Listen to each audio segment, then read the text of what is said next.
Hi, I'm Mason Laval with Sports Broadcasting Camp, and I think it's safe to say that it's a very sad day in South Beach. Just this June 30th, I've gotten word that Jimmy Butler will sign a 4-year, $154 million contract with the Miami Heat. I think this is an absolute stupid move by Pat Riley. He's done something that I really don't understand it. You have an entire Southeast division in the Eastern Conference. You're not even going to compete anyway. Along with this trade, it is reported that Hassan Whiteside will have to go to the Portland Trail Blazers. You're going to have to lose one of your first-round picks along to complete this sign and trade. So here's the thing. You were stagnant a few off seasons ago. I kind of remember that. You made no moves. You had no draft picks. You traded for nobody. You signed nobody, and you're now seeing some of the problems and issues with what comes with that. Now I'll tell you something about it.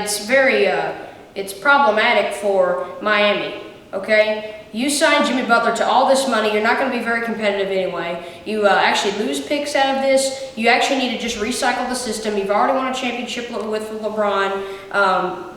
Jimmy Butler is not your savior. I'm sorry, but you don't have any pieces to build around him. You don't have a bench to work out with him. He's basically clubhouse poison with what we saw last year in Minnesota. I don't really understand it. I know that the division is weak right now, but you're actually setting yourself up for a longer rebuild just because you've actually lost picks and lost prospects, or actually have lost even better players that you will try to trade for better picks or try to even develop some of that talent. So, I mean, I don't understand it. I think you can be kind of aggressive in a division that's already weak. However, this is actually going to have more long-term effects, though. We've seen the Magic; they're doing really well. It looks like the Hawks are up and coming. You do have kind of wounded teams with Charlotte and Washington. It's just you could actually rebuild around the time that.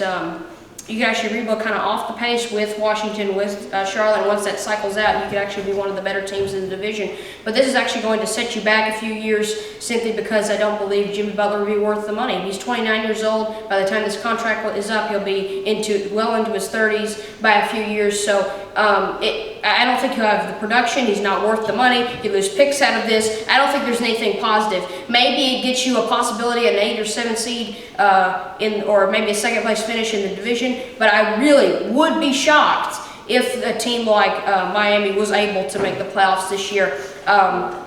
Overall, it's just an odd move. I think it's going to be kind of a move that's supposed to help Miami this year, and I don't even think it's going to help them do that. So they're setting themselves for a longer rebuild that will only help them out for about 1 or 2 years. I hope you can understand my rant. I definitely understand mine, or my own. This is Mason Laval with Sports Broadcasting Camp. I think it's a ridiculous move by Pat Riley, and that is my rant and that is my reasoning. Thank you. This is Mason Laval from Sports Broadcasting Camp.